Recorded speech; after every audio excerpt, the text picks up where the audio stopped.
زي ما انتم شايفين ده برياني باللحم، بيجي بقطعة بالصوصات بتاعة البرياني. ده طبق 185، وقطع اللحم الجميلة الكندوز بيبقى بالشكل ده.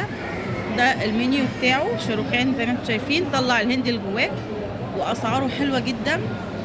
بيجي بفخار زي كده، وهنا ده برياني بالفراخ، وبيجي معاه صوص هندي جميل قوي، تمر هندي كده جميل تحطوه. وهنا زي هاليبينو كده برضو، فلفل مش حرق قوي على فكره، معقول يعني الحرقان بتاعه معقول. مش متعود حرق جدا. تمام. انصحكم بجد تيجوا تجربوا المطعم، هو في الدور السادس سيتي ستارز مدينه نصر، وتجربه النهارده ناجحه والاسعار معقوله وحلوه. اديكي زي ما انتم شايفين بقى، انتوا تيجوا تفاجئوا بقى بالاكل الهندي الجميل، وهيجوا يقولوا لكم انتوا تاكلوا ايه، والخبز الهندي والشوربه الهنديه.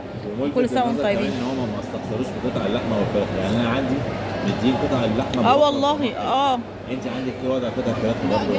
جميلة حلوة. هل كتيره ولا قليله؟ لا خالص معقول. بنسال ايه لان هي الوحيده اللي طلبت فينا فراخ. مستني وعلي مش فما قدرش يطلب لحمه. اللحمة ناشفة شوية. لا حلوه، يعني بس أكيد الفراخ لا حلوه، لا اللحمه ناشفه حبه صراحه، بس مش قوي، بس حلوه. طعمها كويس.